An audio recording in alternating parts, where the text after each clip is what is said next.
ആദ്യമായി ഒരു വഹാബി പുരോഹിതൻ അമ്പിയാക്കളുടെ അനന്തരാവകാശികളായ പണ്ഡിതന്മാരെ കുറിച്ച് പച്ചക്കള്ളം പറയുന്നതോ നിങ്ങളൊന്ന് കേൾക്കൂ. ഇതൊക്കെ അവരെ എഴുതിയ കിതാബിലുള്ളതാ. ഈ കെ അസമുസ്ലിയാർ പറഞ്ഞെന്തറിയോ, ഫാത്തിഹ പോലും പഠിക്കൽ നിർബന്ധമല്ല, അതിന്റെ അർത്ഥം അറിയൽ പ്രത്യേക സുന്നത്തുമില്ല എന്നാ. ഇതൊക്കെ അവരെ എഴുതിയ കിതാബിലുള്ളതാ. ഈ കെ അസമുസ്ലിയാർ പറഞ്ഞെന്തറിയോ, ഫാത്തിഹ പോലും പഠിക്കൽ നിർബന്ധമല്ല, അതിന്റെ അർത്ഥം അറിയൽ പ്രത്യേക സുന്നത്തുമില്ല എന്നാ. ഓ മൗലവി, ഏത് കിതാബിൽ എവിടെയാണ് ഈ കെ ഹസൻ മുസ്ലിയാർ ഇങ്ങനെ പറഞ്ഞത്? ഒന്ന് കാണിക്കുമോ? ഇനി ജോർജ് ഡബ്ല്യു ബുഷിന്റെ അനുയായിയായ അതേ മുജാഹിദ് പുരോഹിതൻ തന്നെ പറയുന്നത് കേൾക്കൂ. ഞാൻ ഒരു കാര്യം പറയട്ടെ, ജോർജ് ഡബ്ല്യു ബുഷ് ഒന്നല്ല ഇസ്ലാമിന്റെ ശത്രു. പാറന്നൂർ പി മൊയ്തീൻകുട്ടി മുസ്ലിയാർ ഉൾക്കൊള്ളുന്ന കാന്തപുരം സുന്നികളാണ് കേരളത്തിൽ ഇസ്ലാമിന്റെ പിശാച് കഴിഞ്ഞ ഏറ്റവും വലിയ ശത്രു. കാരണം ഇവരുടെ വിശ്വാസം അനുസരിച്ച് ജീവിച്ചവനൊക്കെ നരകത്തിലാണ്. RSSകാർക്ക് ഒന്നാം സ്വർഗത്ത് പോകും മുസ്ലിം ആണെങ്കിൽ. ബോംബിട്ടിട്ട് ആ പ്രദേശത്തെ മുസ്ലിങ്ങളൊക്കെ മരിച്ച ഒരു രക്തസാക്ഷികളാണ്. പക്ഷെ സുന്നി വിശ്വാസം അനുസരിച്ച് മരിച്ച ആജീവനാന്തം നരകത്തില. അപ്പൊ ആരാ ഏറ്റവും വലിയ ശത്രു? ആരാ ഏറ്റവും വലിയ ശത്രു?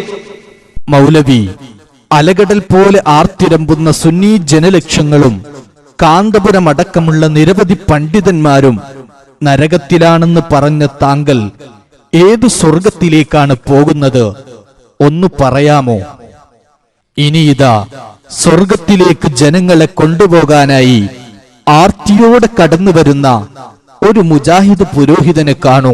അതുകൊണ്ട് സുഹൃത്തുക്കളെ, നരകത്തിലേക്ക് നയിക്കപ്പെടാതിരിക്കണമെങ്കിൽ, നരകത്തിന്റെ അവകാശി ആകാതിരിക്കണമെങ്കിൽ നിങ്ങൾ ശംസുൽ ഉലമായെ തള്ളുക, താജുൽ ഉലമയെ തള്ളുക, ഖമറുൽ ഉലമാമാരെ തള്ളുക. ശംസും ഖമറും നജുമും താജുകളുമൊക്കെ നമ്മെ നരകത്തിലേക്ക് റിക്രൂട്ട് ചെയ്യാൻ വേണ്ടി ഇറങ്ങി തിരിച്ചിരിക്കുകയാണ്. ഓ മൗലവി, താങ്കളാണോ സ്വർഗത്തിലേക്ക് ആളെ കൂട്ടാൻ കടന്നു വരുന്നയാൾ? ഇനി ഇതാ മുജാഹിദ് പുരോഹിതൻ 600ഓളം പണ്ഡിതന്മാരെ ഒന്നിച്ച് ആക്ഷേപിക്കുന്നത് കാണുക. കഴിഞ്ഞ വർഷം സിറാജ് ദിനപത്രത്തിലെ ഒരു വാർത്ത കണ്ടപ്പോ ഞാൻ പെട്ടെന്ന് അന്തിച്ചു. എന്താ വാർത്ത?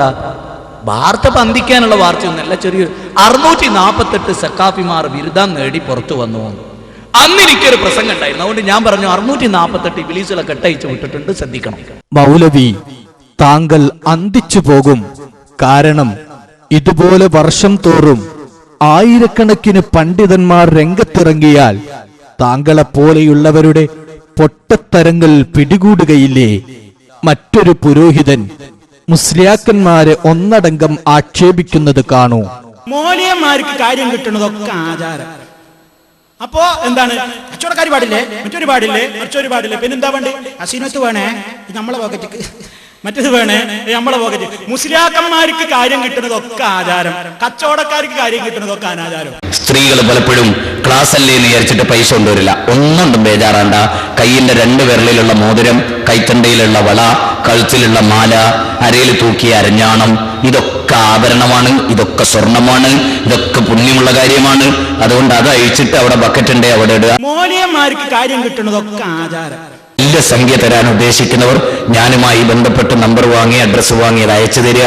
ഒരു മോലിയന്മാർക്ക് കാര്യം കിട്ടുന്നതൊക്കെ ആചാരം. ഇനി കേൾക്കൂ, അതേ പുരോഹിതൻ തന്നെ മഹാന്മാരായ സമസ്തയുടെ സമുന്നതരായ പണ്ഡിതന്മാരടക്കം ലക്ഷക്കണക്കിന് സത്യവിശ്വാസികളെ ഭ്രാന്തന്മാരെന്ന് വിളിച്ച് പരിഹസിക്കുന്നത്. മാനസിക രോഗമില്ലാത്തവർക്ക് സമസ്തയിൽ മെമ്പറാകാൻ പറ്റുമോ? ഒരിത്തിരിയൊക്കെ അരപ്പിരിയുള്ളവനെ അതിൽ പോവുള്ളൂ. മാനസിക രോഗമില്ലാത്തവർക്ക് സമസ്തയിൽ മെമ്പറാകാൻ പറ്റുമോ? ഇനി ഇതാ മുസ്ലിയാക്കന്മാരെ ചങ്ങലക്ക് പിടിച്ചു കെട്ടാൻ കടന്നു വരുന്ന ഒരു മുജാഹിദ് പുരോഹിതനെ ഒന്ന് കാണൂ. ഇസ്ലാമിന് സ്നേഹമുണ്ടോ? ഒരുപാട് കാലത്തേക്ക് കുറെ മുസ്ലിയാക്കന്മാരെ ചങ്ങലിൽ കെട്ടിയിട്ട് തിന്നാനും കുടിക്കാനും കൊടുക്കുക, കുളിപ്പിക്കുകയും ഡ്രസ്സ് മാറ്റി കൊടുക്കുകയും ചെയ്യുക. ഒരു 5 കൊല്ലം കേരളത്തിലെ മുഴുവൻ പുരോഹിതന്മാരെയും കൊല്ലണ്ട, പിടിച്ചു കെട്ടിയാൽ മതി. വേദനിപ്പിക്കാൻ നമുക്ക് അവകാശമില്ല, പിടിച്ചു കെട്ടുക. ഇവരെ നമുക്ക് ചങ്ങലക്കിടാൻ കഴിയില്ല, ഇവരെ നമുക്ക് ചങ്ങലക്കിടാൻ കഴിയില്ല. ഇസ്ലാമിന് സ്നേഹമുണ്ടോ? ഒരുപാട് കാലത്തേക്ക് കുറെ മുസ്ലിയാക്കന്മാരെ ചങ്ങലിൽ കെട്ടിയിട്ട് തിന്നാനും കുടിക്കാനും ഇവരെ നമുക്ക് ചങ്ങലക്കിടാൻ കഴിയില്ല. അവസാനിപ്പിക്കണം. ഈ കൊല്ലലും കൊടുക്കലും കുത്തലും ചവിട്ടലും അവസാനിപ്പിക്കണം. മനുഷ്യനായിട്ട് ജീവിക്കണം. ഒരു മുസ്ലിയാർ, ഞാൻ പറഞ്ഞു, അയാൾ പഠിപ്പിക്കുന്ന മദ്രസിലെ കുട്ടികളെ കഴുത്തു ഞെരിച്ച് കൊന്നുകളയുക.